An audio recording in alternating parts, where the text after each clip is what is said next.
الله فلا مضل له ومن يضلله فلا هادي له أشهد أن لا إله إلا الله وحده لا شريك له وأشهد أن محمدا عبده ورسوله اللهم صل على محمد وعلى آل محمد كما صليت على إبراهيم وعلى آل إبراهيم إنك حميد مجيد اللهم بارك على محمد وعلى آل محمد كما باركت على إبراهيم وعلى آل إبراهيم إنك حميد مجيد رب اشرح لي صدري ويسر لي أمري واحلل عقدة من لساني يفقهوا قولي أما بعد Alhamdulillah, kita bersyukur kepada Allah Subhanahu wa taala tempat kita berkumpul lagi. InsyaAllah pada malam ni menyambung ini kelas pengajian kita berkenaan dengan akidah Islam berdasarkan manhaj salaf. Itu kitab yang diterjemahkan oleh Profesor Basri Ibrahim hafizahullah daripada kitab daripada laman web Durrah Sunniyah. Itu dalam masalah akidah. Baik, alhamdulillah. So kita hari tu kali terakhir kita bincangkan, kita habiskan berkenaan dengan tajuk keistimewaan akidah ahli sunnah. Okey.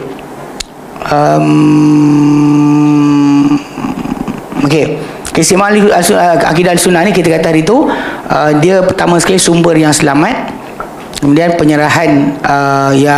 penyerahan diri kepada Allah dan Rasul, sanad bersambung dengan Rasulullah SAW, para sahabat, tabi'in dan imam terkemuka, jelas dan terang, bersih daripada kekacauan dan kekeliruan, punca kemenangan dan kejayaan dunia dan juga akhirat, akidah pegangan jemaah umat orang-orang Islam, kekal tetap stabil dan juga disepakati, tauqifiyah, mana bukan ijtihadiyah, itu berdasar kepada nas, tidak bertentangan dengan akal, sesuai dengan fitrah, syumul, pertengahan, mana bukan tidak gulu, tidak cuai, tidak melampau, tidak cuai. Okay, baik, alhamdulillah, so kita habiskan situ sampai kesimpulan nanti kita kata bahawa itulah keistimewaan bagi akidah ahli sunnah atau berdasar manhaj salaf. Baik, hari ini kita akan masuk pada bab yang ketiga. Bab yang ketiga, pendirian ahli sunnah wal jamaah. Pendirian ahli sunnah wal jamaah. Baik, pendahuluan. Golongan ahli sunnah wal jamaah mempunyai pendirian yang baik dan murni tentang beberapa isu, terutama sekali isu takwil. Takwil ni kalau ikut kita nak fahamkan betul-betul, bismillah, ada istilah yang salaf. Yang takwil itu tafsir. Takwil itu adalah tafsir. Lepas tu ada yang datang kemudian, jadi takwil ni adalah pengalihan maksud daripada asal kerana kemustahilan sesuatu. Contoh macam bila kata Allah Ta'ala mendengar, tapi kalau buang, Allah Ta'ala bersemayam atas arash, mustahil ikut akal, buang. Itu takwil yang pakai kononnya untuk menyucikan Allah Ta'ala daripada sifat makhluk, dia takwil. Jadi sebenarnya ahli sunnah punya pendirian yang baik, murni tentang beberapa isu, terutama sekali isu takwil, isbat. Kita isbat tentang Allah Ta'ala, juga tafwid, serahkan kepada Allah Ta'ala apa yang dikatakan tentang dirinya. So tiga perkara ni memang sebenarnya kita ahli sunnah ada pendirian yang murni tentang tajuk ni, yang tidak ikut akal, yang bukan juga kita panggil apa, sembrono, mempunyai ikut ke pendapat sendiri yang berpanjangan sehingga ke zaman ini. Sebenarnya ini tajuk ni lah yang bila kita dengar orang ni kata tak ada Allah Ta'ala, tak sekian, tak itu, tak ini, semuanya berkaitan tiga perkara ni. Itu berkenaan dengan takwil, isbat, tafwid. Takwil tadi saya kata mengalihkan maksud daripada maksud asal kepada maksud pinjaman ataupun selainnya kerana kemustahilan ikut akal bagi diorang.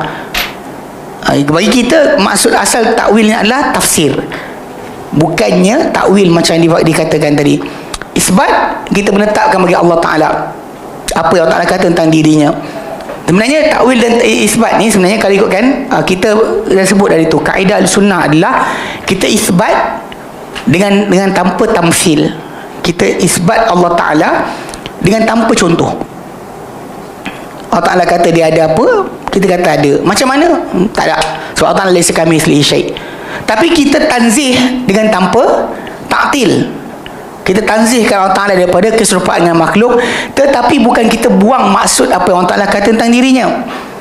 Itu pegangan kita, jelas. Tentang tafwid pula, menyerah kepada Allah Ta'ala apa yang dikata tentang dirinya, tentang apa dia nak beritahu, itu semua tu pada sudut yang perkara-perkara yang luar daripada batasan pengetahuan kita. Adapun yang lain-lain Allah Ta'ala beritahu pada kita, kita faham, sebab kita beriman untuk beramal. Kita beriman Allah Ta'ala mendengar, untuk kita jaga lisan kita jangan berkata-kata benda yang tidak patut. Dan kita Allah Ta'ala melihat, untuk kita jaga tindakan kita. Kita Allah Ta'ala mendengar akan suara, jadi kita berdoa menyeru Allah Subhanahu Wa Ta'ala. So sudut iman kita untuk amal, iman kita untuk amal. So basically kita tak pernah ada contradiction dalam perkara ni. Okey, memang gitu kita sejak yang berpanjangan sehingga ke zaman kini. Pegangan mereka adalah bertepatan dengan Al-Quran dan Sunnah dan pandangan as-salafus salih terdahulu. Hari ini kedapatan setengah golongan yang berusaha menafikan Allah itu bersih daripada, menafikan Allah Ta'ala bersih daripada sifat-sifat makhluk dengan melakukan takwilan dan seumpamanya. Tapi malangnya ia telah mengheret mereka kepada menafikan nas Quran itu sendiri. Ini kita kata dia ditakwil sebab apa? Sebab nak tanzih. Sepele sekali, apa maksud? Tak tahu. Allah mendengar. Mendengar? Tak tahu. Nah, tanya lagi yang katalah mendengar. Tak tahu. Dia macam tu, tak macam tu. Terus kalau kita tengok macam apa, ada buku-buku macam Muhadijul dan sebagainya, dia buat kitab kan, akidah Asy'ariyah sebagainya.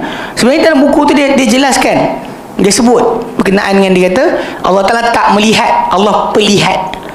Tak mendengar, pendengar. If you ask them what is pendengar, melihat kita faham. When you say melihat, mendengar. Melihat akan pergerakan, mendengar akan suara. So basic dia, kalau kita faham kalimah melihat, kita faham maksud. Cuma Allah Subhanahu Wa Ta'ala melihatnya Allah Ta'ala dengan segala kesempurnaan yang padan dan layak bagi Allah Subhanahu Wa Ta'ala. Mendengarnya Allah Ta'ala macam tu juga. Kita akan menafikan akan maksud, cuma cara kita tak tahu. Allah Ta'ala tak ada contoh untuk dibandingkan dengan makhluknya. Itu yang kita pegang. Tapi mereka kononnya tak nak Allah ada sifat makhluk langsung. Sampai last sekali buang semua sekali apa Allah Ta'ala kata tentang dirinya. Belum lagi masalah istiwa, bab mendengar melihat tu pun, bahkan berkata-kata tu pun diorang akan tolak, sebab nak bersih dari sifat makhluk. Ini realiti yang banyak orang tak faham sebenarnya. Kenapa kadang-kadang kita bertembung sangat dengan kumpulan ni? Sebab dia nafikan Allah Ta'ala punya sifat yang Allah kata dia ada sifat tersebut. Masa kita kata mereka dengan golongan Jahmiyah, mereka dengan Mu'tazilah sama, diorang marah. Kenapa samakan kami dengan Jahmiyah? Kenapa kata kami ni mau ikut Mu'tazilah? Walaupun memang diorang cakap macam tu, realitinya mereka cakap benda yang sama. Dia tak nak ikut apa yang salafus salih katakan. Mana Allah berkata-kata Al-Quran kalamullah, stop situ. Dia tak boleh. Dia mesti nak masuk juga, nak bahaskan lagi. Kononnya membersihkan Allah dari sifat makhluk. Okay, sampai last sekali apa? Menafikan nas Al-Quran itu sendiri. Sedangkan menafikan nas Al-Quran merupakan sesuatu yang boleh menjerumuskan seseorang kepada kemurtadan dan keluar daripada Islam. Ini masalah ni. Bagi kita nafikan Quran, maka kita munafik, kita tak percaya Allah Ta'ala kata tentang diri, ya? Tafikan apa pengertian Al-Quran, maksudnya kita murtad lah. Itu realiti yang kita kena faham. Okey, nanti dia baca sini, tengok kita mengkafirkan. Tunggu jap, tak habis lagi. Kita tak jelas lagi. Okey. Dalam Al-Quran Karim, dalam Al-Quran Allah menjelaskan dia mempunyai dua tangan. Ia bermakna dari aspek mempunyai dua tangan, ia tak boleh dinafikan kerana Allah sendiri yang menjelaskan demikian, dan para ulama tidak membezakan pendapat tentang perkara tersebut. Sebaliknya mereka hanya berbeza pendapat dalam konsep dua tangan itu sendiri. Pasal bagi Allah Ta'ala ada, tapi tak macam makhluk. Macam mana? Tak tahu. Tak ada bandingan, tak ada contoh, tak ada keserupaan. Kita nafi tak boleh. Lepas tu kita kata kita isbat dengan tanpa apa? Tanpa contoh. Sebab kita tak ada contoh untuk bandingkan. Allah Ta'ala laisa kabithlihi syai'. Okey. Dia kata apa? Okey. golongan ini golongan manhaj salaf menyatakan Allah Ta'ala punya dua tangan sebagaimana yang dia sendiri nyatakan, tetapi yang sesuai dengan kebesaran dan keagungannya. Itu yang kita cakap. Allah Ta'ala dua tangan, ya, macam mana dia kata, macam mana kita tahu.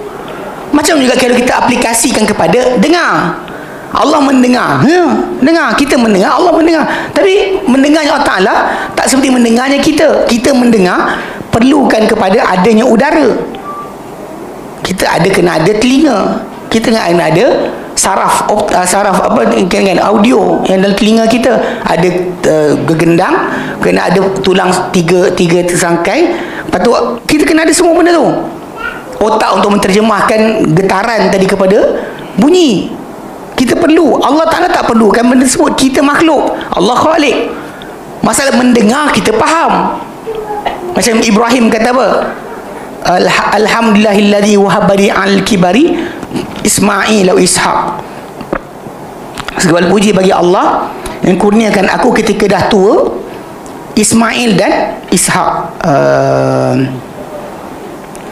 Dalam surah Ibrahim 39, surah Ibrahim ayat 39, Allah nyatakan Ibrahim alaihissalam berkata, Alhamdulillahilladzi wahabali, segala puji bagi Allah yang kurniakan kepadaku alal kibari, ketika dah tua, Ismail wa Ishaq, Ismail dan Ishaq. Betul dia kata apa? Inna rabbi lasami'ud du'a, sesungguhnya Tuhanku benar-benar mendengar akan rayuan, dengar akan seruan, dengar akan doa. Tuhanku benar-benar mendengar akan doa. Sebelum kita kata ya Allah, Allah dengar apa kita kata. Kita faham dengar tadi. Lepas tu kita kata, kau dengar tak? Aku cakap, ya, dengar juga. So jadi kau dengar, Allah dengar. Oh, tak boleh saya. Sebenarnya bab asma dan sifat Allah Ta'ala tadi, pada tak kisah istiwa ke, tangan ke, mata ke, mendengar ke, melihat ke, berkata-kata ke, semua dalam kedudukan yang sama. Macam kita katakan Allah berkata-kata. Macam mana kita boleh bayangkan Musa mendengar, kata-kata Allah Ta'ala, ya dengar. Dia kata tak dengar pula. Tapi kalau dengar, dia start. Ini bahaya sebenarnya. Yang sebenarnya kita ahli sunnah dah sangat jelas. Bila orang tu kata kita bukan mencontohkan Allah dengan makhluk, kita menjisimkan Allah Ta'ala, sangat tak betul dia cakap yang tu. Kita bukan masalah jisimkan Allah Ta'ala, sebab kita kata apa Allah kata tentang dirinya. Macam mana Allah Ta'ala kata dia mendengar, dia melihat, dia berkata-kata, macam tu kita kata dia mendengar, melihat, berkata-kata, dan pada dia kata dia ada tangan, ada mata. Macam dia cakap, macam mana? Tidak ada pada kita sebarang bandingan. Hatta kumpulan tadi dia kata tak boleh melihat Allah Ta'ala, sebab dia kata Allah Ta'ala dilihat, bertempat dia makhluk. So in the end dia reject Allah dilihat. Betul Ibn Nodrus dia kata apa? Allah tak dilihat, tapi dekat mata kita ni Allah akan cipta image. Kalau kita tanya image tu makhluk ke tidak? Pula kalau Allah cipta image tu makhluk ke tidak? Ini sebenarnya realiti. Diorang memang tak boleh terima. Macam mana Quran sebut, macam mana hadis kata, dia tak boleh terima. Dia akan cuba tolak juga, kerana dia kata rupa makhluk. Sebab ada dikuasai oleh masa dan tempat, dia makhluk. Bergerak atau berubah, makhluk. Pasal itu yang diperbuatkan oleh Aristotle dalam dia punya Maqalatul Ashr. Digunakan sistem Aristotle tadi untuk nafikan mana yang bukan Tuhan, mana yang makhluk. So dia pakai sistem tersebut. Sedangkan kita ahli sunnah, bila Allah kata berkata-kata, macam mana kita tahu? Allah ada wajah? Adalah. Allah kata dia ada wajah? Ada. Kita cakap kalau dia ada wajah, maksud dia boleh dihadap. Kalau dia hadap, dia bertempat. Ini masalah yang sebenarnya anda kena faham. Bagaimana ada orang kata macam ustaz ni sibuk sangatlah masalah ni. Sebab kita tak boleh nafikan apa Allah Ta'ala kata tentang dirinya. Once kita boleh nafikan bab tangan, kita akan nafi bab dengar, kita akan nafi bab kalam, kita akan nafi bab semua sekali. Hatta lah sekali marah pun kita nafi. Marah pun kita nafi. Sebab apa? Kalau marah, saya marah, awak marah, dia marah, Allah marah. Tak boleh lah. Allah tak marah. Sayang pun tak boleh. Astagfirullahaladzim. Allah sebut innallaha yuhibbut tawwabin. Allah suka orang yang bertaubat. Yuhibbul muhsinin, sayangkan orang yang buat kebaikan. Yuhibbul muttaqin, sayang ke orang bertakwa. Tiba-tiba awak nak kata, kalau kita ahli sunnah, kita beriman tentang sifat sayangnya Allah Ta'ala, kita kejar karakter tadi supaya kita jadi golongan yang disayangi oleh Allah. Itu sebab kita beriman. Mereka terbalik, dia kata jangan kata ada, buang habis, buang satu, buang semua. Sebenarnya konsep dia, sebab apa Allah Ta'ala kata tentang dirinya, kalau kita ikut bandingan pada makhluk, memang ada lah pula. Kita mendengar, Allah mendengar. Kita melihat, Allah melihat. Dia buang. Sebab sekali terbalik kan. Dia kata, sebab tu dalam konsep sifat 20 dia kata, dia tak kata Allah Ta'ala mendengar. Dia kata kaunuhu sami'an, berkeadaan dia mendengar, berkeadaan dia melihat, berkeadaan. Bukan dia mendengar sekarang, tapi dia berkeadaan mendengar, berkeadaan melihat, berkeadaan. Itu yang kalau orang tak faham sebenarnya, benda ni bahasa agak bahaya. So in the end, last sekali tak ada. Betul last sekali Allah Ta'ala pun last sekali tak ada bagi diorang. Tak ada dalam alam, tak ada luar alam, tak bercantum, tak berpisah. So last sekali kat mana? Tak ada lah. Ini realiti permainan akal tadi. Yang kita dalam Islam, ahli akidah ahli sunnah wal jamaah, yang ikut manhaj salaf, tidak kita ikut cara tersebut. Nah, itu kena ingat berkali-kali. Tiap kali mereka kata, dia kata menyerupakan Allah Ta'ala dengan makhluk. Allah kata dia ada. Apa dia kata dia ada, kita faham dia ada, tapi tak tahu rupa macam mana. Habis. Stop situ. Bukan pula kita tafwid tak faham pula. Dia kata tafwid tak faham lah, mendengar tu apa. Kau tak faham buat apa awak nak doa buat apa? Itulah sekali ada orang kata tak ada doa, Allah Ta'ala tahu apa dalam hati kita. Sedangkan kita terbalik, Allah kata ud'uni astajib lakum, seru aku, panggil aku, doa kepada aku mustajabkan untuk kamu. Kita balik, ya Allah suruh nanti kita buat, sebab Allah Ta'ala tahu semua dah. So ada orang kata tak payah minta lah. Kita ni hamba, so tuntutan Allah Ta'ala kepada kita, minta kepada aku. Macam Nabi kata, man lam yas'alillah yaghdab alaih. Barang siapa tak minta pada Allah, Allah murka kepada dia. Ni konsep yang kena jaga-jaga ni. Sebab kita beriman untuk beramal. Macam kita beriman Allah turun sepertiga akhir malam, untuk kita bangun waktu itu, bukan tengok bola. Kan, tengok bola ke, kalau perempuan tengok Korea ke. Tak cakap sini, jangan giling kepala, relax dulu. Bismillah. Bukan sini, tempat lain. Ni saya sebut ni, apa saja saya sebut tentang perempuan, bukan sini, tempat lain. Tak ada realiti macam tu. Dan saya bukan ni, kakak saya ramai. Saya 8 orang kakak, meninggal 8 orang dah. Kan? Ni geng perempuan sama lah perangai tu. Kalau 8 orang, saya ada 8 contoh depan saya. Lepas tu campur adik ipar, campur isteri sekali, banyak contoh. Jadi tu salah giling kepala lah apa, relax. Tak apa. Macam lelaki memang diorang tak basuh dengan aku. Bangun malam tengok Piala Dunia World Cup, sanggup bangun kunci jam untuk solat subuh, idak sekali-kali pergi masjid.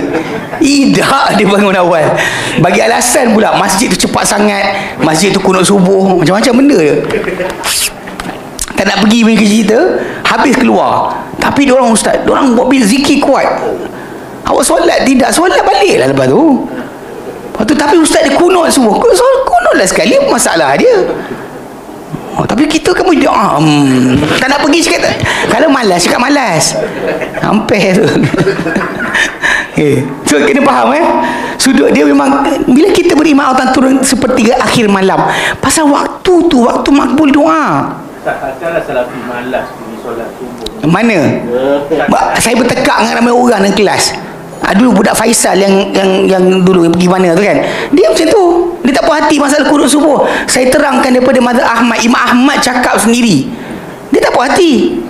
Dia kata benda ni bid'ah sebagainya. Saya macam pandang muka budak ni kan, aku ustaz ke kau ustaz? ada ni ayat baru lah.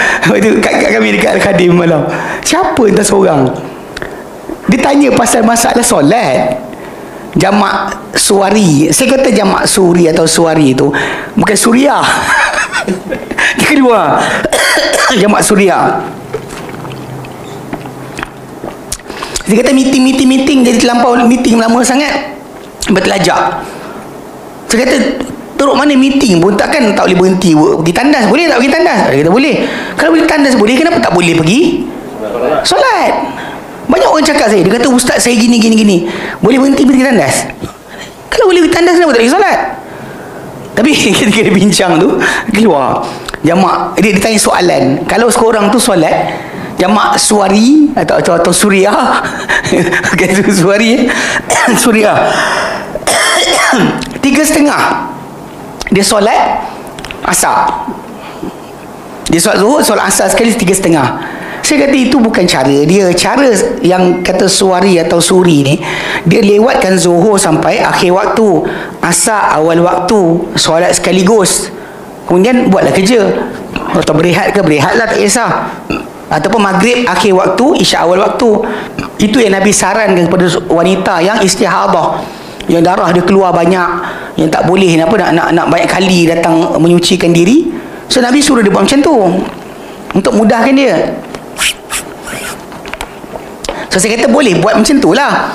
Tapi kalau yang ni 3:30 ni, saya tak boleh. Bila kau solat, saya kata kalau solat sebelum waktunya void, kita terjaga solat, tiba-tiba buat azan subuh, aci kot, tak ada aci kot, kau solat balik.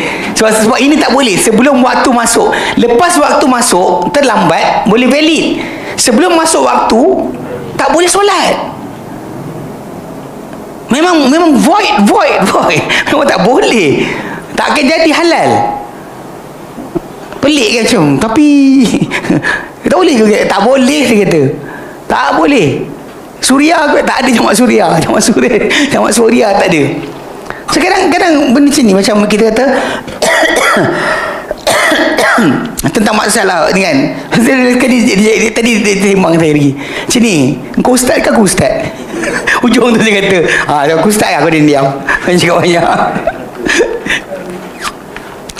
Kadang bukan nak main buah ni, tapi kalau dia degil sangat kan, kita bagi hadis Nabi, kita sebut hadis apa tu, hadis 2, hadis 3, dia tak ada hadis pun, dia pergi pakai logik dia, tapi saya pun kata macam last sekali, saya kata kau ustaz ke aku ustaz? Nabi nak suruh diam. Kadang benda macam tu simple je. Macam kes tadi lah, macam apa Allah tanya, takkanlah salafi tak nak pergi solat subuh dan sebagainya kan. Memang timbul ada orang yang tak nak pergi solat subuh berjemaah sebab kerana adanya kunut subuh. Dia bagi alasan lah. Kalau malas, cakap malas, dah udahlah, pening kepala buat apa. So ulang balik, seperti akhir malam kita beriman Allah turun ke langit dunia untuk kita bangun dan ya Allah kita beriman untuk beramal. Itu yang sebenarnya orang tak faham. Bila kita kata Allah Ta'ala ada wajah, kita beriman untuk beramal sebab kita nak jumpa Allah Ta'ala, nak berjumpa dengan dia. Nikmat terbesar di syurga melihat pada wajah Allah. Hadis Nabi sebut dah. Pun masih lagi masalah, kita beriman untuk beramal. Yang mereka ni duk nafikanlah Allah tidak begini, tidak begitu, tidak sekian. Ya, itu masalah dia. Last sekali arash kosong, kalau turun kau gatal fikir macam tu apa? Sebab kita fahamnya tu, bagi kita Allah Ta'ala cakap tentang dirinya, ya, dia tak cakap, kita diam. Macam mana? Tak tahu. Yang kita faham, waktu seperti akhir malam tu adalah waktu makbulnya doa. Allah Ta'ala seru, tak ada siapa nak minta aku berikan, tak ada siapa bertaubat aku berikan taubat. Allah Ta'ala seru pada waktu berkenan. Kita beriman untuk beramal. Ini yang kunci sebenar. Pada sudut semua asma dan sifat Allah Ta'ala, kita beriman untuk beramal. Bukannya masalah berbahasan untuk logik, tak. Untuk membayangkan Allah Ta'ala dengan bayangan. Bahkan ia adalah beriman untuk beramal. Okay? Baik. Manakala golongan Asy'ariyah berpendapat ia mau maksud kudrat dan iradat, kudrat dan iradat Allah Ta'ala, dan bukannya tangan itu sendiri. Okey. Baik, pendirian ahli sunnah terhadap takwil. Pendirian golongan ahli sunnah terhadap takwilan berdasar kepada beberapa perkara. Okey. Itu pertama, ijma' sahabat dan tabi'in. Muhammad bin Ishaq bin Khuzaimah rahimahullah menyatakan berita-berita tentang sifat Allah adalah selaras dengan yang terdapat dalam kitab Allah. Ia dinukilkan oleh khalaf daripada salaf, kurun demi kurun, dan daripada zaman para sahabat tabi'in dan sehingga ke zaman kita dalam bentuk sifat bagi Allah Ta'ala. Begitu juga dengan keperluan mengetahui, beriman dan menyerah kepada apa yang diberitahu oleh Allah Ta'ala, Allah Subhanahu Wa Ta'ala dalam kitab yang dibawa oleh baginda sallallahu alaihi wasallam dan nabinya, dengan menjauhkan daripada takwil. Takwil tu maksud dia kita terbalikkan maksud tadi. Ini pasal istilah takwil ni kalau kita buka dalam tafsir, contoh Imam At-Tabari, kalimah takwil tu adalah tafsir. Sama maksud takwil tafsir. Aisyah radhiyallahu anha sendiri sebut takwil tu adalah melaksanakan perintah. Kan bila Nabi SAW, bila baginda beberapa tempoh sebelum kematian baginda SAW, baginda mula menukar bacaan ketika rukuk dan sujud kepada subhanakallahumma rabbana wa bihamdika Allahumma ghafirli. Subhanakallahumma, maha suci engkau ya Allah, wahai Tuhan kami, bihamdika, dengan sepuji-pujian kepadamu, Allahumma ghafirli, ya Allah ampunkanlah aku. Nabi mula tukar bacaan rukuk dan sujud. Lalu Aisyah tanya Nabi, Aisyah tanya, kan kenapa tukar? Nabi kata, aku diberikan oleh Tuhanku tanda. Bila aku dapat tanda tersebut, aku nak sebut ni. Ini dalam surah An-Nas, iza jaa nasrullahi wal fath, bila datang pertolongan Allah Ta'ala dan juga penaklukan, kemenangan. Wa ra'aitan nas, dan kau lihat manusia sayadkhuluna fi dinillahi afwaja, akan masuk dalam agama Allah Ta'ala berbondong-bondong. Kau nampak tanda tadi? Fasabbih bihamdi rabbika wastaghfirhu, maka bertasbih dan kau memuji Tuhanmu dan minta ampun dah kepadanya, innahu kana tawwaba, sehingga dia maha beri taubat. So Aisyah kata Nabi punya perbuatan itulah Nabi mentakwilkan akan Quran ayat tadi. Maksud dia merealisasikan atau melaksanakan tuntutan ayat tersebut. Itu maksud takwil. Tapi zaman kita sekarang ni dia tak nak tafsir, dia takwil. Kita tak nak takwil. Saya tak tahu tafsir, saya takwil. Saya tak nak tafsir. Ini kan tadabbur. Saya tak nak tafsir. Ini adalah takwil, dia kata. Ini realiti yang kita kata berlaku dalam keadaan mereka nak lari daripada maksud asal. Jadi kata ini takwilan, ini bukan tafsiran. Walaupun sebenarnya pada salaf takwil dan tafsir itu adalah sama. Ikut lain adalah perealisasian, itu maksud asal. Baik. Dia kata menjauhkan daripada takwilan, maksud dia alih maksud, dan ingkar atau tak setuju dengan maksud. Meninggalkan daripada mengumpulkan contoh. Buat contoh pun tak boleh. Dan kaitan dengan cara tertentu. Sebab Allah Ta'ala tak ada contoh untuk kita bandingkan. Lepas tu kita tak boleh nak tahu Allah Ta'ala kecuali dengan satu cara. Dia 3 kan kita sebut hari tu. 3 cara untuk kita kenal Allah Ta'ala. Pertama, nampak sendiri. Kalau kita nak tahu satu benda, saya sebut kalimah, satu kalimah. Saya sebut kalimah ni macam saya kata Hanzol. Tahu Hanzol? Dia buah. Sebut buah. Saya sebut kalimah ni kan orang macam, okey, siapa tak pernah nampak? Dia tak tahu kalimah ni apa. Tapi dia boleh pindah pada cara kedua. Bila saya sebut contoh. Saya sebut contoh. Kalau saya kata kalimah Hanzol ni adalah, saya sebut kan. Saya contoh macam ni. Okay, sebelum saya tunjuk gambar dia, saya sebut dulu. Hanzol ni saya kata dia pasal dia ada contoh, so saya boleh buat. Nampak sendiri tuan-tuan tak pernah nampak. Tapi saya sebut, tuan-tuan ada benda tu ada contoh, tuan-tuan boleh bayang. Saya kata Hanzol ni macam buah tembikai. Keluar gambar tapi kecil. Keluar gambar. Ada bulu. Dia berbulu. Ingat saya buat lawak ke? Lain macam dia kan. Okey. Berkerak dua macam timun. Ni Hanzol. Dia bukan kat Malaysia, tak ada. Nampak bersepah. Kalau dekat tanah Arab bersepah. Ni Hanzol. Bukan saya tipu rupa dia tu. Mesti dia kata buat tembikai. Betul tak? Kemudian kalau kerat ni, dia kecil je, bukan besar. Hanzol ni. Images kan. Ni macam tu. Dia kalau kerat dua ni buah ni, kalau kerat dua dia ada bulu-bulu, lepas tu kalau kerat dua dia macam timun. Dalam macam timun. Buah ni sangat pahit. Dibandingkan dalam hadis Nabi SAW untuk perumpamaan orang munafik tak baca Quran. Macam buah ni. Rasa pahit, bau tak ada. Rasa pahit, bau tak ada. Dia ada bulu-bulu halus dekat buah tu. Jadi panggil buah ni hanzal. Buah hanzal. Dia bermanfaat untuk siapa ada buasir, kerat dua, sapu getah dia dekat kawasan kena buasir tu. Dia kecut. Ni kisah benar ni, tak ada ni, tak memang betul lah.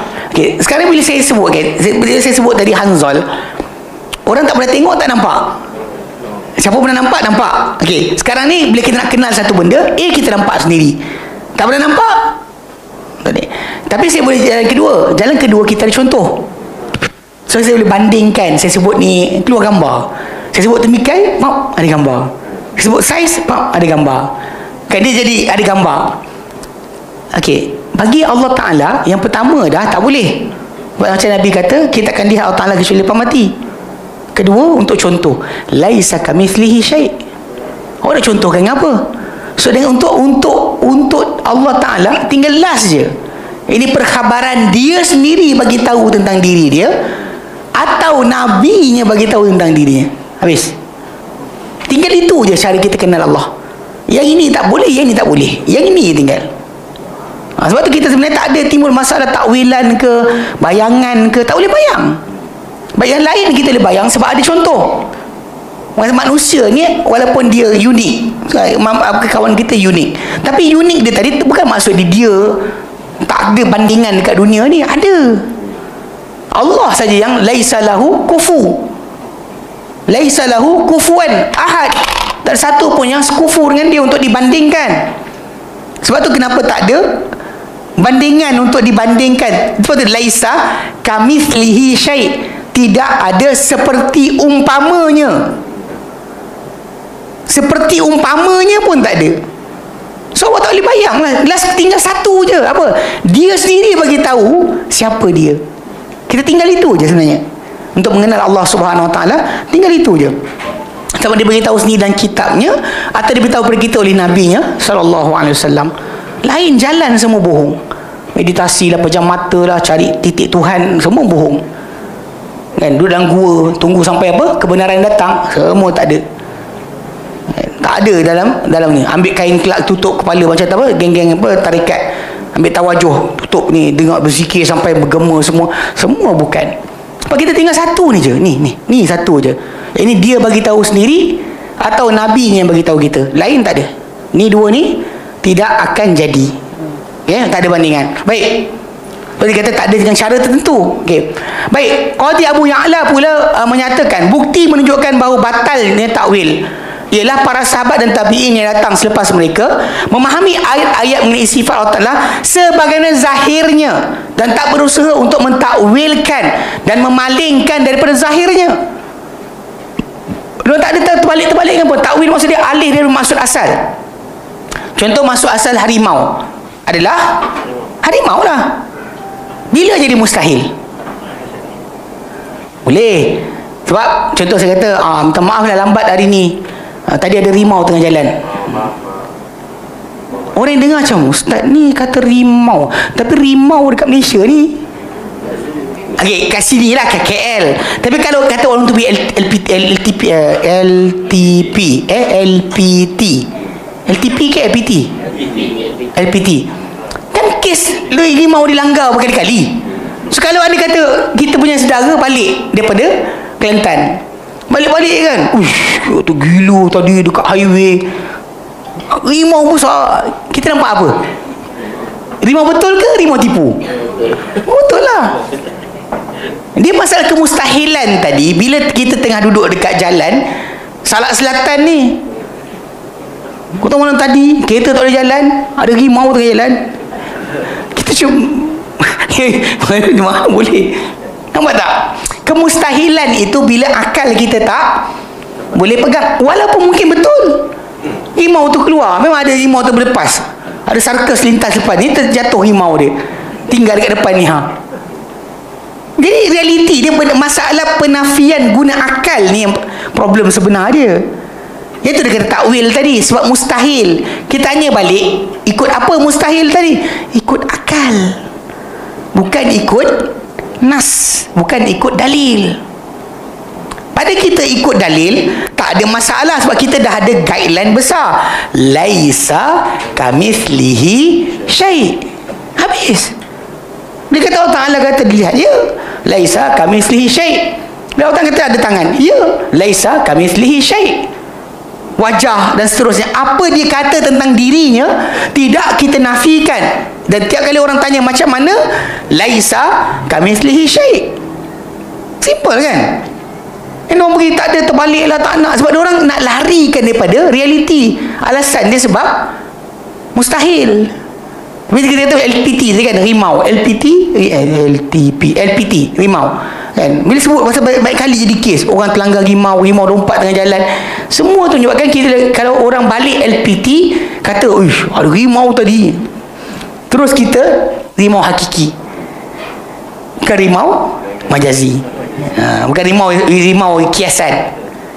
Tapi kalau dekat Salak Selatan ni, kita punya tajuk asal, kita punya assumption tentang kata-kata orang tu. Kita yang kata tak boleh jadi, mesti benda lain dia maksudkan. Itu kita cakap. Walaupun mungkin betul malam tadi ada rimau terlepas. Nak makan burger lepas ni. Realiti dia boleh je. Tapi ini masalah dia dengan Allah Ta'ala. Tiada bandingan untuk kita bandingkan. Menafi pun tak boleh.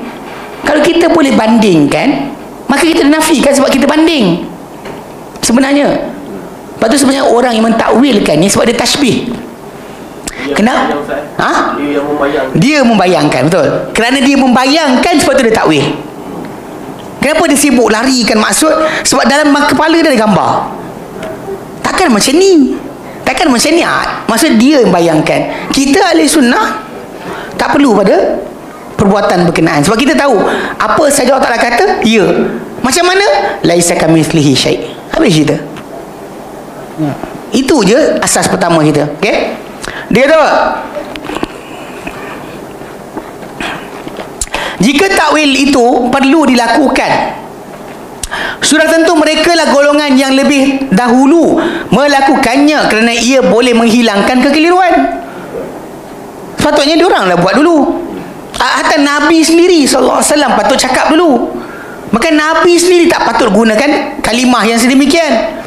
Jika kita buka dalam buku Iljam Awam Ilmul Kalam, memang ada Syekh Imam Ghazali rahimahullah, dia timbulkan tajuk soalan ni. Dia kata, kalaulah benda ni akan ada tashbih dan sebagainya, kenapa Nabi pakai kalimah ni? Golongan ahli kalam bising, Nabi tak reti ke? Start soalan. Takkan Nabi tak tahu, korang tahu? Tapi sebenarnya balik pada asal, pada golongan salafus soleh tak pernah masuk pun pada perbincangan tadi. Nabi kata, Allah Ta'ala kata, dia kata stop situ lah. Dia tak ada datang sambungan macam mana, kenapa, tak ada. Tak ada soalan tambahan, sebab Allah tak ada bandingan untuk dibandingkan. Tapi kita faham maksud. Untuk kita tak payah gambaran tadi ada, tapi kita apa sifat ubudiyah yang kita patut ada dengan sifat yang ada pada Allah Ta'ala tadi. Itu sebenarnya yang patut kita faham. Ini yang kena jaga betul. Baik. Okay. Bahkan diriwayatkan daripada mereka adalah mereka menolak takwil itu sendiri. Diorang tak nak pun takwilan. Syekh Islam Taimiyah menjelaskan ayat-ayat sifat yang terdapat dalam Quran tidak menimbulkan perselisihan dalam kalangan para sahabat sehingga membuat mereka berusaha untuk mentakwilkannya. Diorang tak pernah pun kekeliru, tak faham, tak ada. Beliau sendiri telah melihat kitab-kitab tafsir yang nukilkan daripada para sahabat dan hadis-hadis yang diriwayatkan oleh mereka tentang hal tersebut. Beliau juga telah melihat kitab-kitab yang besar dan juga kecil, lebih daripada 100 buah kitab tafsir. Namun beliau tidak menemui sehingga ke zaman beliau mana-mana sahabat yang mentakwilkan ayat-ayat atau hadis-hadis sifat tersebut. Berbeza dengan yang biasa difahami beberapa imam kemudian. Jauh. Imam-imam yang kemudian dalam bidang akidah pergi lari daripada apa yang para sahabat faham. Ini kita kata, kalau perlu pada takwilan, kenapa mereka tak buat? Ini perkara benda penting kena kita faham. Mereka sebut benda tu macam mana Allah Ta'ala firmankan, Macam mana Allah Ta'ala katakan? Tak pernah mereka alih daripada maksud asal. Okay? Imam Al-Auza'i menjelaskan, kami dan golongan tabi'in menyatakan Allah berada di atas arasy-Nya. Kami beriman dengan sifat Allah yang disebut dalam sunnah. Kenapa sunnah sebut? Kita beriman dengannya. Itu asas yang tak boleh kecuali dinafikan. Tapi pada sudut asal yang saya sebut tadi kan, bila golongan yang kata Allah tak ada dalam alam, tak ada luar alam, tak bercantum, tak bisa, so arasy buat apa? Dia pergi gatal buat fikir Allah Ta'ala perlu kepada arasy. Kalau orang cakap macam tu, dan masalah cabut nyawa orang mati pun, Allah perlu ke malaikat maut? Malaikat maut untuk cabut nyawa awak, Allah perlu ke? Nak jaga neraka perlu malaikat Malik, jaga syurga kena bertuan. Allah perlu ke? Jawapannya tidak, Allah tak perlu. Tapi dia tunjukkan kekuasaan, kebesaran kerajaannya dengan beritahu ini ditugaskan untuk sekian dan sekian. Itu adalah agihan tugasan tadi. Macam nak tengok orang kaya, nak tahu orang tu kaya tak kaya, tengok dia punya orang gaji. Okay, kalau orang gaji, okay, macam akak kita ni kaya, 2 gaji, 2 orang gaji. Lepas tu kita tengok abang tu lagi kaya. Kau tahu dia punya orang gaji dia tukang masak nasi lain, tukang pergi kedai beli beras lain, tukang pergi kedai beli sardin lain, tukang potong sayur lain, tukang potong tomato lain. Tak, kalau kita sebut kan yang jumlah tadi, kita gila kayanya. Faham tak? Kekayaan tadi dizahirkan dengan agihan tugas tadi. Kekayaan tadi dizahirkan dengan mempunyai arasy. Bukan maksudnya Allah perlu arasy. Sehingga sana bukan Allah perlukan. Siapa kata Allah tak nak perlukan?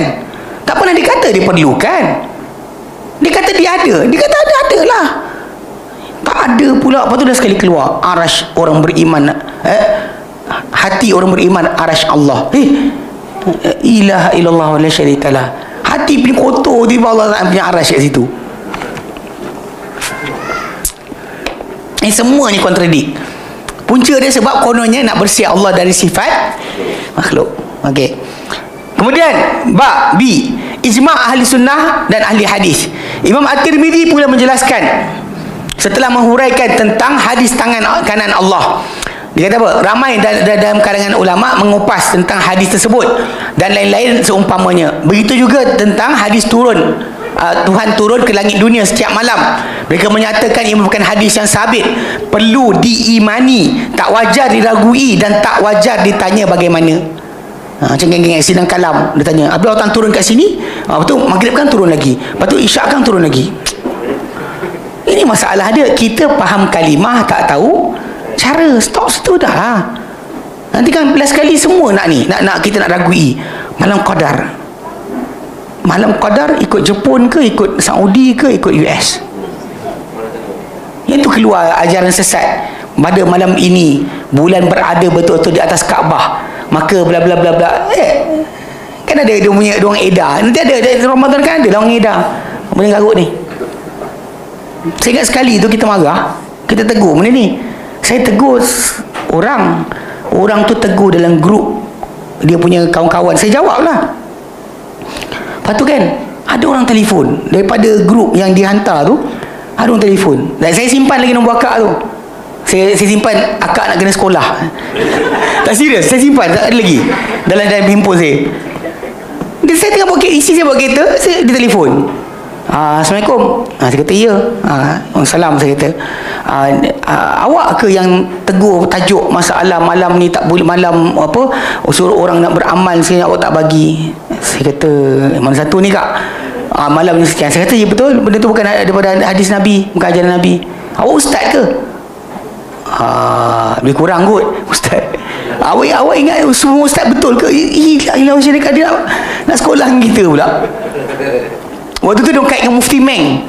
Kita pula waktu tu kawan kita Imran yang dekat Yasin Taklim, ada nombor Mufti Meng direct. So dia mesej Mufti Meng bagi tahu orang kod nama dia, kata dia cakap. So dia tulis balik kat Instagram dia, nafikan. So kita share balik tu, orang kat tu diam. Tapi masalah yang kakak tu, dia marah saya. Biarlah orang nak beramal. Yang awak tak bagi orang beramal, kenapa? Aku kata, akak ni dah tak kenal orang kan. Saya simpan sampai sekarang ada. Akak nak kena sekolah. Ada lagi gambar dia tak? Ada gambar dia, serius. Fighter kat Ustaz akak tu. Tak tahulah, dia kadang-kadang berani. Tak kena cara. Ni akak nak kena sekolah. Tak ada lah. Masih simpan lah. Dulu ada gambar, sekarang tak ada gambar dah. Dia blok tak ada gambar. Dia kutuk dengan kau-kau. Akak nak pergi sekolah, saya simpan. Tak apa benda. Tak ada realiti dia, masalah dia tak tahu pun. Tapi cakap, ya Allah Tuhanku. So nanti tadi tajuk tadi lah, kita tak perlu andaikan apa-apa. Allah bagi tahu, kita beriman. Stop situ. Okay, mereka menyatakan ia merupakan hadis sabit, perlu diimani, tak wajar diragui dan tak wajar ditanya bagaimana. Begitulah yang diriwayatkan daripada Malik bin Anas, Sufyan bin Uyainah, Allah bin Barak. Mereka mengatakan tentang hadis sifat tersebut berinteraksi dengannya dengan tanpa mengaitkan dengan cara tertentu. Kan? Macam dia kata macam tu. Jangan tanya macam mana. Kan? Jalankan macam mana ia datang, tanpa kita soal, tanpa kita serupakan, tanpa kita nafikan pun. Ni masalah nafi ni yang timbul tajuk. Penafian tu. Ya? Inilah pendapat ulama ahli sunnah wal jamaah.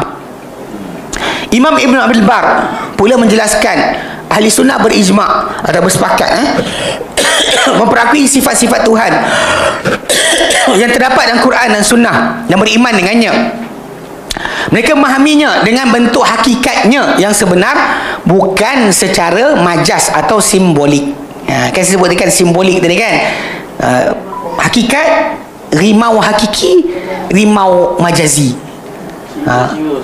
Singa? Singa itu kan, singa tak boleh kira. Dulu saya bagi tajuk bila nak fahamkan orang apa hakiki majazi ni.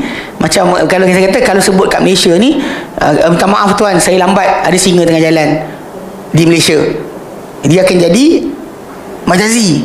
Orang kata ustaz mesti maksud lain.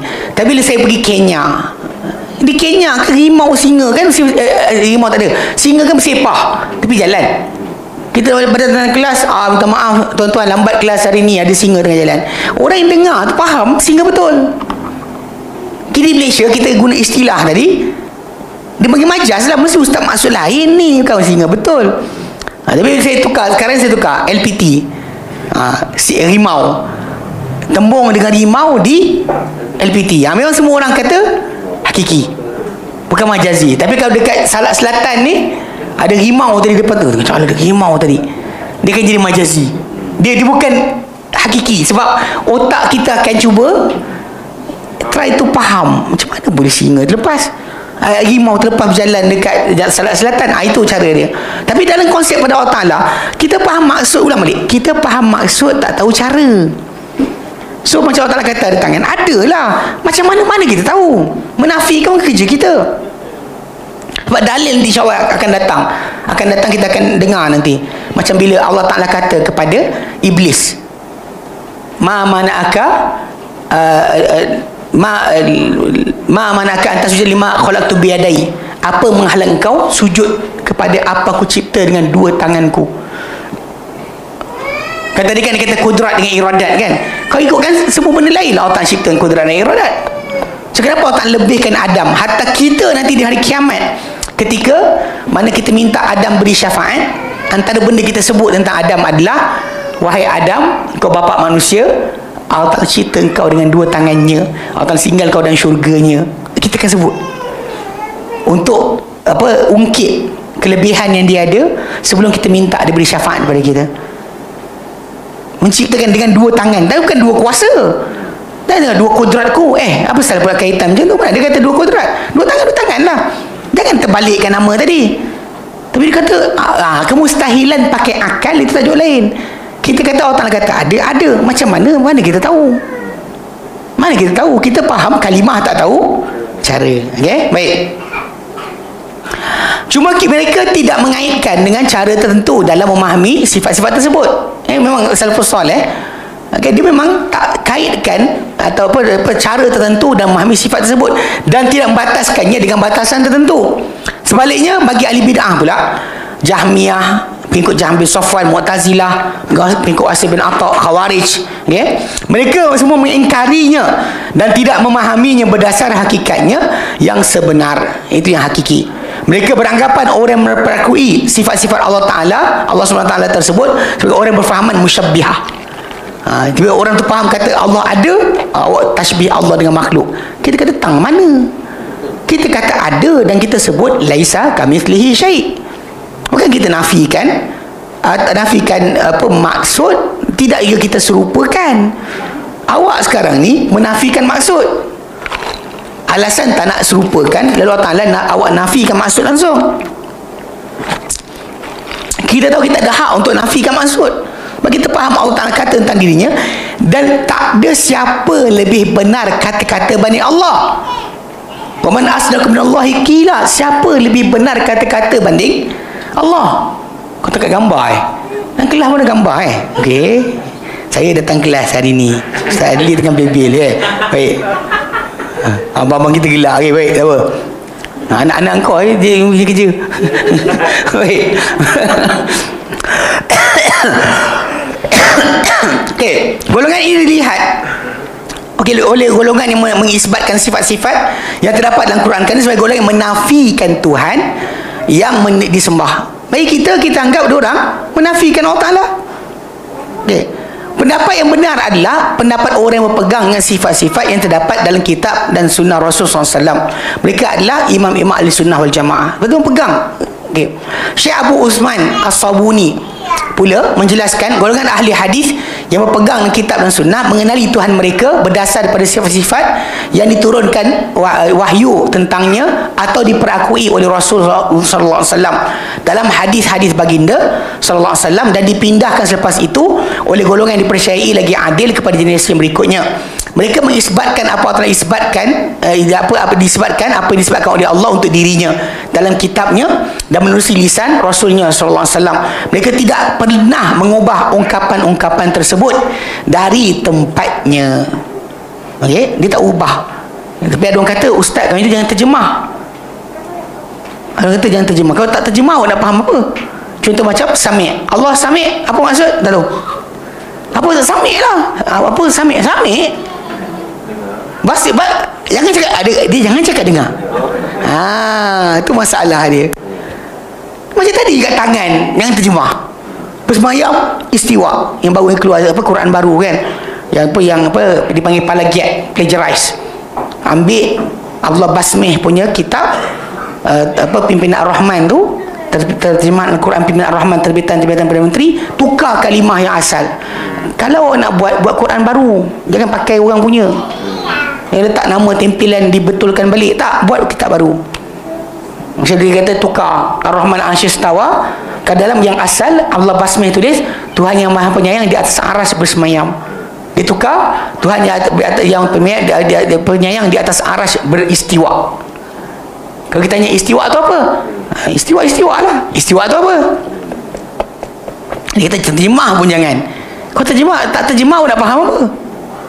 Sebab Allah Ta'ala takkan berkata-kata kepada manusia kecuali dengan apa mereka faham.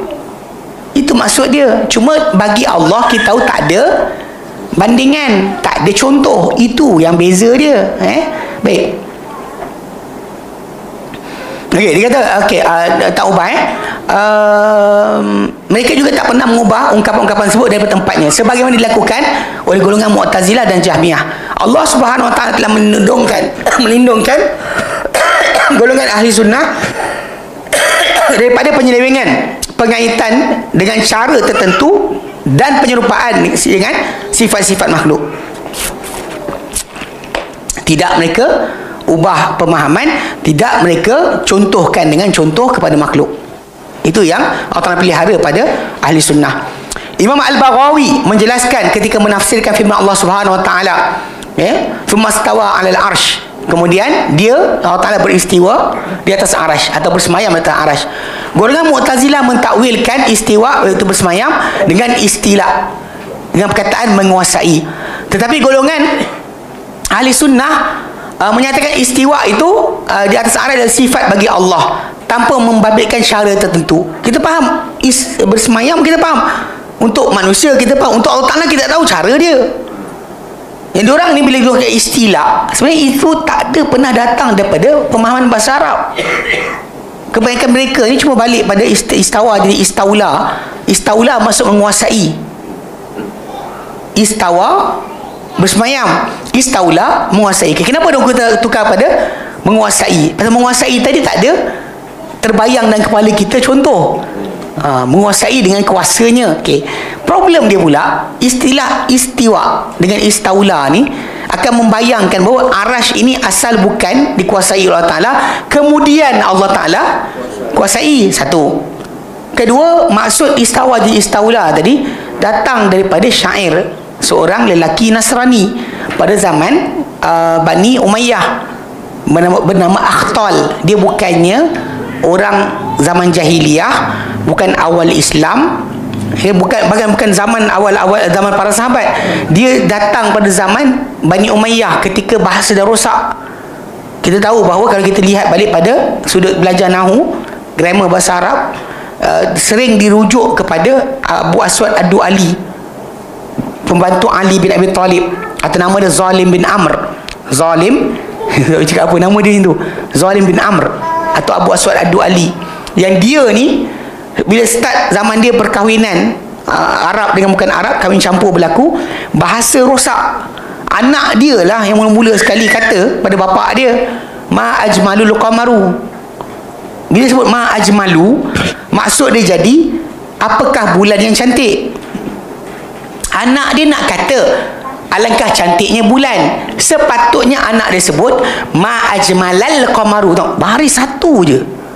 Ajmalu jadi ajmala. Letak ma depan tu jadi ma takjub bila ma ajmala. Alangkah indahnya bulan. Kalau dia guna ma ajmalu, ma tu jadi ma istifham. Macam ma ismuka, ma ismu. Mana tukar? Jadi dia pula dengar anak dia cakap itu, dia kata salah ni. Mula dia sebut dalam Ramadan lah. Anak dia kata bukan nak kata bulan tu cantik.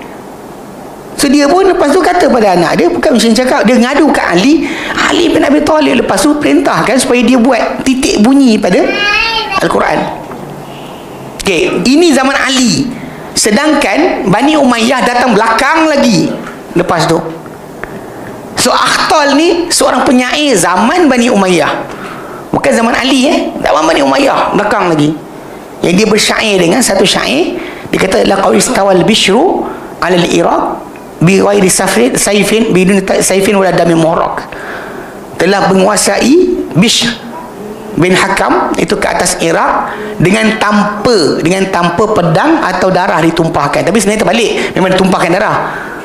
Tapi mengampu kan, dia mengampu nak khalifah bagi dia duit banyak sebagainya dengan syair dia sebut. Tapi syair inilah yang dipakai oleh golongan ahli bid'ah untuk kata istawa maksud istaula. Sedangkan lelaki ini bukan orang zaman jahiliyah, bukan awal Islam, bahkan zaman lepas rosaknya bahasa Arab. Jadi istawa istaula ni bukan ada ruang pun sebenarnya. Mungkin depan lagi dia akan cerita lagi, tapi ini nak kena faham kan. Jadi bagi Al-Sunnah, kita istawa sifat bagi Allah tanpa membabitkan cara tentu. Kita tak sebutlah cara macam mana. Yang wajib ke atas seorang beriman dengannya dan menyerah ilmu sebenarnya kepada Allah Ta'ala. Realiti dia tak tahu.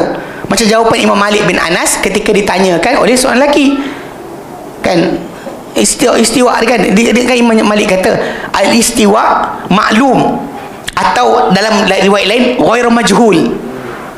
Maksud dia aku tahu, engkau tahu, semua orang tahu maksud dia. Tapi bagi Allah Ta'ala wal kaifiyah majhul, tak diketahui, atau ghairu ma'qul, tak boleh masuk akal, sebab Allah Ta'ala tak ada bandingan untuk dicontohkan. Wal imanu bihi wajib, iman wajib, was su'alu anhu bid'ah. Tanya tentang cara tu bid'ah. Kau keluar, dia halau keluar orang tu. Ini Imam Malik punya jawapan. Tak faham lagi. Dia bukan menafikan masalah, maksud itu kita faham. Dia menafikan cara untuk kita faham. Cara kita boleh tahu sebab Allah Ta'ala laisa kamitslihi syai'. Okey, ini baik kali kena ulang kalimah ni. Baik, C. Ijma' fuqaha dan ulama. Imam Muhammad bin Hasan Asy-Syaibani, Muhammad bin Hasan Asy-Syaibani, anak murid kanan Imam Abu Hanifah. Abu Hanifah dia ada 3 orang anak murid terkenal. Qadi Abu Yusuf, Muhammad bin Hasan Asy-Syaibani, dan seorang lagi Zufur. 3 orang ni. Jadi dia kan penukil kepada ajaran fiqh Abu Hanifah. Tapi Muhammad bin Hasan Asy-Syaibani ni, sehingga para ulama kata bila dia sempat jumpa Imam Syafi'i, Imam Syafi'i debat dia jadi Syafi'i. Wallahu a'lam. Dia dikira antara orang yang sezaman Imam Syafi'i rahimahullah. Apa dia kata? Murid kanan Imam Abu Hanifah menjelaskan fuqaha daripada timur sehingga ke barat bersepakat dari segi kewajipan beriman dengan Quran dan hadis yang dibawa oleh orang-orang yang dipercayai daripada Rasulullah SAW tentang sifat Tuhan tanpa melakukan tafsiran kaitan dengan sifat tertentu. Mentafsiran tu mana kita nak jelaskan dengan contoh-contoh, dan juga penyerupaan dengan sifat makhluk pun tak boleh. Dan kita ulang balik, kita faham kalimah tapi tak tahu cara mentasbihkan salah, membagaimanakan pun salah. Tapi kalimah kita faham, tapi Allah Ta'ala tak ada contoh. Macam mana dia mendengar tak ada contoh, dia melihat tak ada contoh. Macam tu juga dengan sifat-sifat yang lain. Sekali je lah, sama je. Nak buat nafikan buat apa?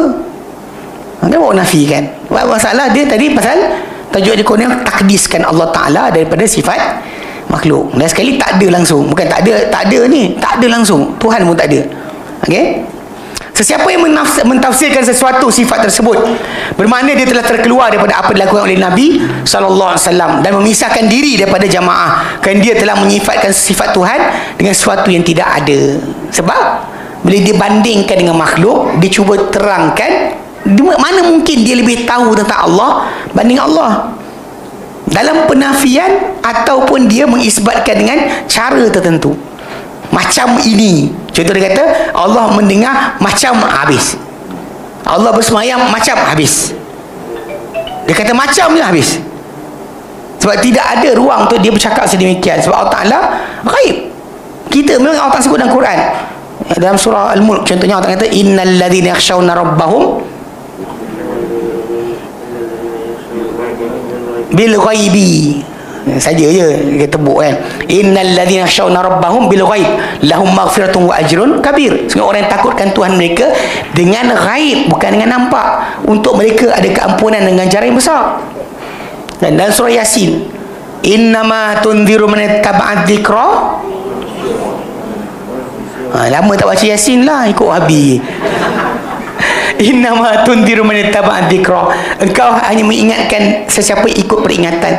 Wa khasyiyar rahmana bil ghaib. Takut Tuhan penyayang dengan ghaib. So, tak ada bandingan, tak ada contoh. Faham kalimah tak tahu cara, stop situ. Itu je. Once kita tafsirkan macam mana cara, maksud tafsiran itu adalah membagaimanakan cara, maka dia telah salah. Ibnu Khuzaimah menyebut, kami dan seluruh ulama yang menetap di Hijaz, Tihamah, Yaman. Hijaz ni macam ni, tanah Arab, dia ada 3 bahagian. Kalau kawasan yang dekat lautan, Laut Merah, dia panggil Tihamah. Tihamah. Kawasan yang bukit tengah-tengah pada Madinah, Mekah, dipanggil sebagai Hijaz. Kawasan yang rata padang pasir selepas tu dipanggil sebagai Najd. Dia pada itu dia kena bagi 3 kawasan tadi. Ada Tihamah, ada Hijaz, ada Najd. So dia kata kami dan seluruh ulama menetap di Hijaz, Tihamah, Yaman, Iraq, Syam dan Mesir, mengisbatkan bagi Allah apa yang diisbatkannya untuk dirinya sendiri. Kami merakui perkara tersebut dengan lidah-lidah kami dan percayainya dengan hati-hati kami tanpa menyerupakan wajah Tuhan kami dengan mana-mana wajah makhluk. Dia kata Allah Ta'ala ada wajah. Ya, macam mana-mana kita nak bandingkan. Nabi, para sahabat tanya, hal nara rabbana yaumal qiyamati, adakah kami akan lihat Tuhan kami pada hari kiamat? Nabi kata, adakah kamu berhimpit-himpit, bersesak-sesak, ragu-ragu dengan bulan malam 14 yang tiada antara kamu dengan sebarang awan? Lepas tu Nabi kata tidak. Nabi kata lagi, adakah kamu berhimpit-himpit, bersesak-sesak, ragu-ragu pada matahari tengah hari yang tiada antara kamu dengan sebarang awan? Para sahabat kata tidak. Nabi kata, macam itulah kamu akan lihat Tuhan kamu nanti. Nabi contoh kepada mereka apa? Bandingkan, bukan Allahnya, cara diorang akan melihat Allah Ta'ala nanti pada hari kiamat. Macam tu kamu akan lihat Tuhan kamu nanti, Nabi kata. So itu soalan para sahabat dah tanya. Cuma macam mana kita tahulah. Kita tahu cara yang akan berlaku, tapi kita tahu untuk kita, untuk Allah Ta'ala kita tahu. Macam ada geng-geng apa, sedang kalah nanti dia main lawak, dia buat lawak. Dia ada, saya balas balik dia tak jawab. Saya kata apa? Dia kata tentang kalau habis tu, kalau orang tu berada pada bukit paling tinggi dekat dengan Allah Ta'ala. Saya kata iyalah. Dia kata sebab macam tu. Saya kata sebab kita kan diajar oleh Nabi SAW, bila kamu minta syurga Firdaus yang teratas, Firdaus A'la, syurga paling atas, paling tengah, di atasnya Arasy Ar-Rahman. Syurga tu paling mulia sebab paling dekat dengan Allah Ta'ala. Saya kata untuk bandingan kita makhluk, betul, ada manusia akan lebih tinggi daripada yang lain, ada yang lebih dekat dengan Allah Ta'ala daripada yang lain. Untuk Allah Ta'ala tak ada bandingan lah. Allah Ta'ala tak boleh jadi macam kita. Macam kita ni, macam kalau saya dekat dengan dia, tak dekat dengan awak, itu saya. Tapi Allah Ta'ala tak dibandingkan dengan makhluk. Kita bincang tentang manusia, iyalah, memang manusia akan ada dekat. Lepas tu Nabi kata minta syurga Firdaus. Kalau Allah minta lah syurga paling rendah, saya kata. Tu saya minta paling atas, baru minta paling atas. Dah bawah sekali, syurga paling bawah. Sebab tak ada beza. Untuk Allah Ta'ala ia tak ada beza. Untuk kamu ia ada beza. Jarak antara orang syurga ke syurga kan, Nabi kata ada 100 darjat. Tak tingkat ada 100 darjat. Satu darjat ke darjat berikutnya, bumi sampai bintang yang paling atas. Ni kita, siapa yang atas kita Nuha? Paling atas lah paling mulia. So siapa paling atas, paling dekat lah. Takkan tak faham lagi. Untuk kita ya, untuk Allah tidak. Once kita kata saya dekat dengan dia, tak dekat dengan dia, itu saya sebab saya makhluk. Bila saya dekat dengan dia, tak dekat dengan itu. Allah Ta'ala tak ada bandingan tersebut. Sebab tu bagi Allah semuanya dekat, semuanya, hampir semuanya tak ada jarak. Untuk Allah, untuk awak memanglah ada jarak. Bawa kata tak ada jarak pula. Tak ada jarak. Minta syurga bawah sekali, tengok tak sampai tak agak. Itu saya apa hantar contoh. Baik, dia kata apa? Dia kata maha suci Tuhan kami daripada menyerupai para makhluk, dan maha suci Tuhan kami daripada ungkapan-ungkapan mu'attilah. Tuhan kami, maha suci Tuhan kami daripada menyerupai makhluk, maha suci Tuhan kami daripada ungkapan-ungkapan golongan yang mengabaikan sifat-sifat Allah. Dua-dua serupakan makhluk tak boleh, abaikan maksud Allah Ta'ala kata pun salah. Maha suci Allah Ta'ala daripada segala apa mereka katakan. Sebab golongan yang mengabaikan seolah dia lebih tahu banding Allah Ta'ala tentang apa Allah Ta'ala kata. Allah tak kata, diorang kata Allah Ta'ala sedemikian. Sekarang Allah Ta'ala tak cakap pun. So kenapa orang mandai-mandai? Kita ahli sunnah, apa Allah Ta'ala kata ada, tapi tanpa serupa makhluk, tanpa kita bagaimanakan. Stop situ. Baik. Maha suci itu juga Tuhan kami daripada tidak wujud seperti yang dipegang oleh golongan Mu'tazilah. Ni dengan Mu'tazilah, golongan yang tadi kita sebut tu, tak ada dalam alam, tak ada luar alam, tak bercantum, tak berpisah. So tak ada lah. Saya ingat sekali timbul tajuk benda ni kan. Tapi pasal ustaz tu dah jawab, kita tak mahu campur lah. Tentang ulasan tentang apa, kata tak bertuhan.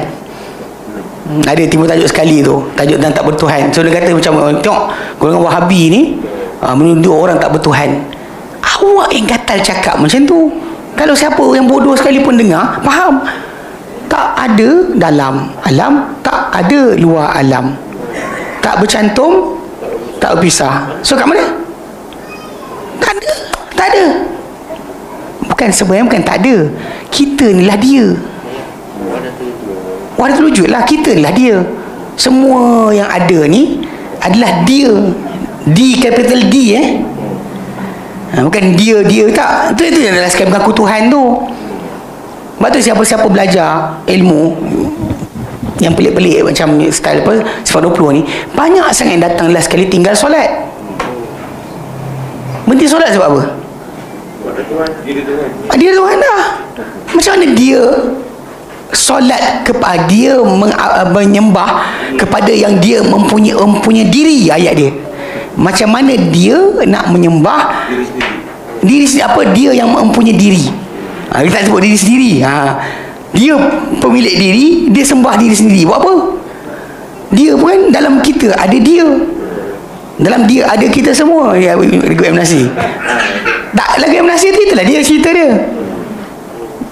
Nah, sebelum sidang kalam bincang, kita lama bincang dah tajuk ni. Tinggal lama dah, basi. Lama dah tajuk ni.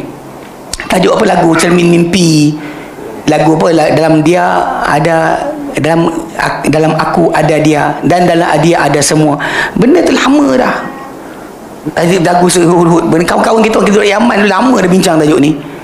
Ada kawan-kawan kita memang mengikut ajaran tersebut sampai last kali dia tinggal kan. Tapi dia kata itulah tajuk Hamzah Fansuri tentang tajuk apa 73 pintu 73 jalan sampai saya sejalan kan.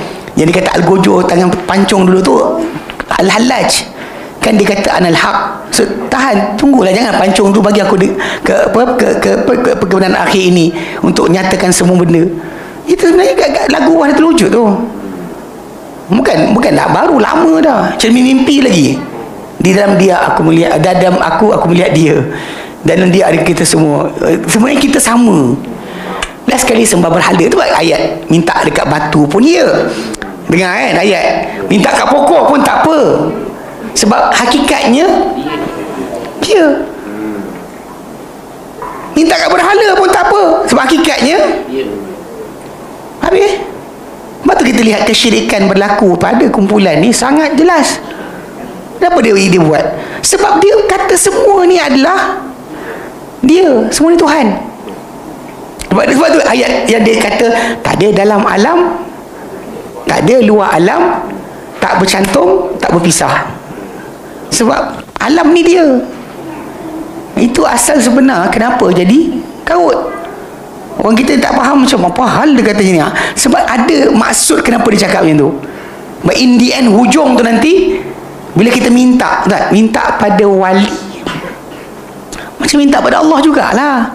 Sebab tu, wahai Tuhan tolonglah kami. Sebab apa boleh?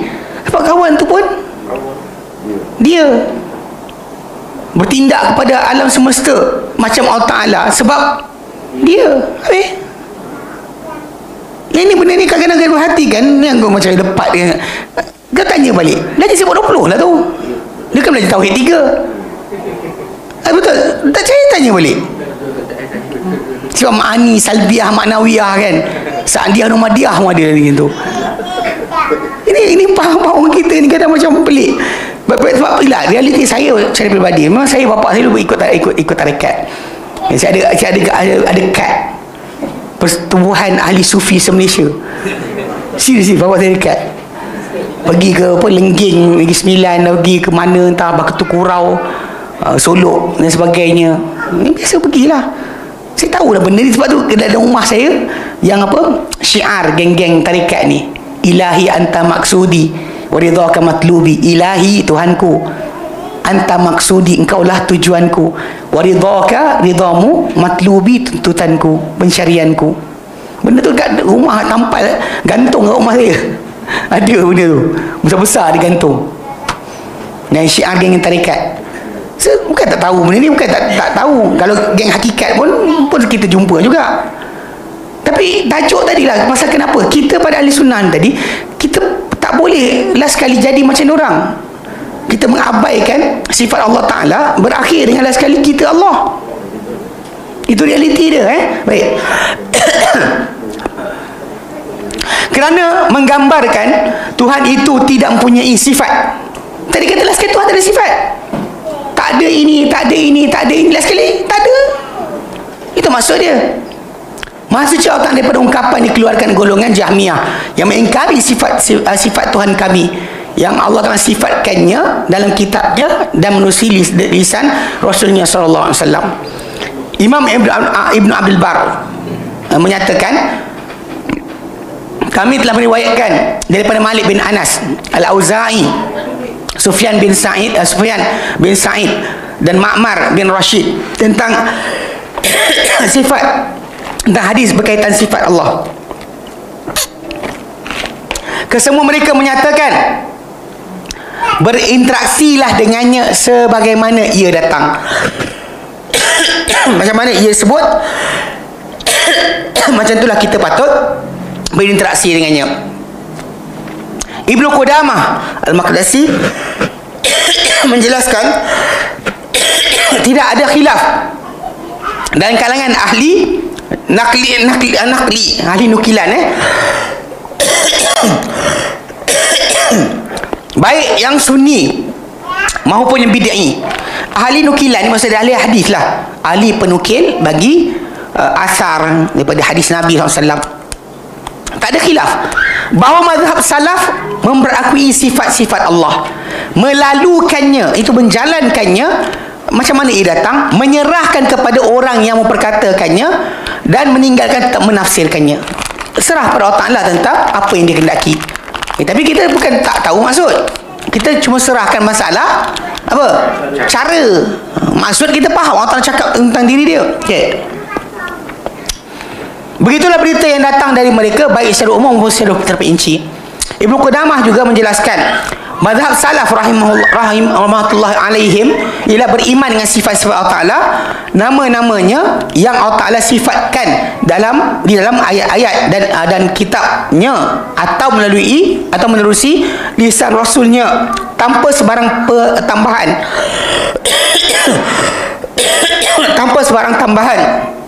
pengurangan, pelanggaran batasan, pentafsiran dengan tafsiran tertentu, dan takwilan yang menyalahi zahirnya.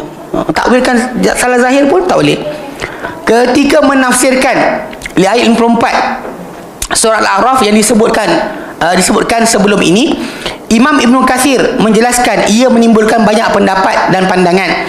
Yang lebih utama ialah mengikuti mazhab as-salafus salih seperti Malik, Al-Auza'i, Al-Thawri, Laits bin Sa'ad, Al-Syafi'i, Ahmad bin Hanbal, Ishaq bin Rahawih, dan juga lain-lain imam orang Islam baik dahulu maupun sekarang, iaitu melalukan tanpa mengaitkan dengan cara tertentu, penyerupaan dengan sifat makhluk, dan juga tanpa menafikan sifat-sifat tersebut. Jangan nafikan, jangan ada kaedah faham, kaedah cara nak terjemahkan ataupun cara tafsiran, tidak juga kita mencontohkan dengan makhluk. Contoh dengan makhluk tak boleh. Guna kaedah tentu, kata cara dia macam ni, cara dia macam tu, tak boleh. Demikian juga nafikan sifat itu pun tak boleh. Itu maksud yang betul. Baik. Pendapat para ulama tentang takwil, wallahu alam. Buat 2 jam boleh je, pukul 12 balik kan. Ganti kan mula lah. Baik, so kita berhenti sini. Ada soalan? Ustaz, tentang ayat tasyabihat dan muhkamat, macam mana pengasihan al-kalam? Sebenarnya mutasyabihat dan muhkamat, kalau kita lihat dalam Quran Karim ayat ke-7 surah Al-Imran, kan, huwallazi anzala 'alaikal kitab, dialah Allah Ta'ala yang turun kepada kamu kitab, minhu ayatun muhkamat, daripada kitab tu ada ayat-ayat muhkamat yang maksud dia pengertian dia adalah tepat, tidak ada sebarang percanggahan ataupun maksud lain. Hunna umul kitab, ia adalah ibu kitab. Wa ukharu, dan yang lain mutasyabihat, sama-samar. Allah Ta'ala kata fa ammal ladzina fi qulubihim zayghun, orang yang hati mereka ni bengkok, fa yattabi'una ma tashabaha minhu, mereka akan ikuti apa yang sama-samar daripadanya. Ibtigha al-fitnati, kerana inginkan untuk menguji-uji, wabtigha ta'wilihi, dan ingin untuk menjelas atau mentakwilkannya. Allah Ta'ala kata wa ma ya'lamu ta'wilahu illallah, tidak mengetahui akan takwil yang kecuali Allah Ta'ala. Warasikhuna fil ilmi, dan orang yang teguh dalam ilmu, yaquluna amanna bi kullu min indi rabbina, mereka katakan beriman dengannya semua daripada Tuhan kami. Jadi secara sudut asal memang ada ayat, ayat-ayat muhkamat mutasyabihat ni memang dari segi masalah. Kalau kita mutasyabihat tadi, contoh macam Ashabul Kahfi, apa dia punya anjing dia jantan betina, itu mutasyabihat lah. Ataupun macam kalimah huruf Quran, nun, qaf, kan, yasin, toha sebagainya, apa maksud dia, itu mutasyabihat lah, yang kita tak tahu pun untuk maksud dia, kita tak nak gambarkan. Adapun tentang asma dan sifat Allah Subhanahu Wa Taala yang diorang kata mutasyabihat, hanyalah bagi orang-orang yang tak faham kaedah ayat Syura ayat ke-11. Allah Ta'ala kata laisa kamitslihi syai' wa huwas samiul basir. Allah Ta'ala ni tiada seumpamanya satu benda pun, dan dia maha mendengar lagi maha melihat. Allah Ta'ala isbat untuk diri mendengar dan melihat, tapi dia tak ada contoh macam mana yang itu maksud asal nak diberitahu pada kita. Dia bukan maksud dia bila ada tentang Allah Ta'ala berkata-kata mutasyabihat, tak ada. Lihat wajah Allah Ta'ala mutasyabihat, tak ada. Semua dalil-dalil itu datang mengatakan itu adalah muhkamat. Sebab bila ada penjelasan daripada Quran sendiri tentang tajuk tersebut, ini bagi muhkamat lah, bukan mutasyabihat. Bagi diorang dia kata tangan Allah itu mutasyabihat. Siapa kata mutasyabihat? Tak bagi. Kalau mutasyabihat, nasib para sahabat dahulu akan keliru awal-awal lagi. So para sahabat tak keliru, maksudnya awak keliru, awak masalah. Awak yang merupakan Allah dengan makhluk. Sebab dalam Quran kan kita ada dah guideline kita tentang apa asma dan sifat Ta'ala. Kita faham kalimah, tak tahu cara. Macam Imam Malik kata, istiwa maklum, kaifiyah majhul. Sebab balik pada tadilah, laisa kamitslihi syai' wa huwas samiul basir. So kadang-kadang bila orang tu balik pada itu, yang mutasyabihat betul tu, macam saya kata lah, alif lam mim, apa dia? Tak tahu. Alif lam mim tu apa, tak tahu. Kalau kata contoh macam mursalat, angin ke, kuda ke, malaikat ke, tak tahu. Macam wal asri, demi masa ke demi waktu asar? Boleh jadi boleh jadi mimpi. Kalau awak tak tahu pun tak apa. Kalau balik pada asal yang macam ni tak diketahui, tak apa. Tak diketahui Ashabul Kahfi tu punya negeri kat mana, tembok Ya'juj dan Ma'juj kat mana, dah roboh ke belum, kan? Yang tak lama lagi kan orang tak bincang-bincangan, ada orang kata dah habis dah campur aduk dah. Lepas tu saya kata awak kau Ya'juj Ma'juj. dia punya ayat kan, tembok tu akan runtuh sebelum kiamat. Nabi Isa AS berhadapan dengan Ya'juj dan Ma'juj, dan kita peringkan kepala, kata dah keluar lah. Ada geng-geng apa teori konspirasi, dia kata dia kata Yahudi itulah Ya'juj Ma'juj pula. Kita macam garuk kepala, kau biar benar kan, yang ini kemudian ada zaman Nabi lagi. Itu sebab saya kata konspirasi, bukan konspirasi konspirasi. So, jadi yang ini mutasyabihat lah.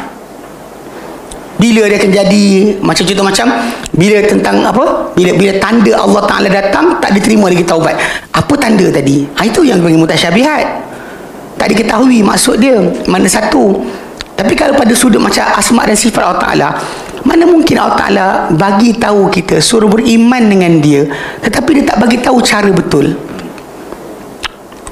Jangan kita Allah Ta'ala sebut dalam Quran, la yukallifullahu nafsan illa usaha.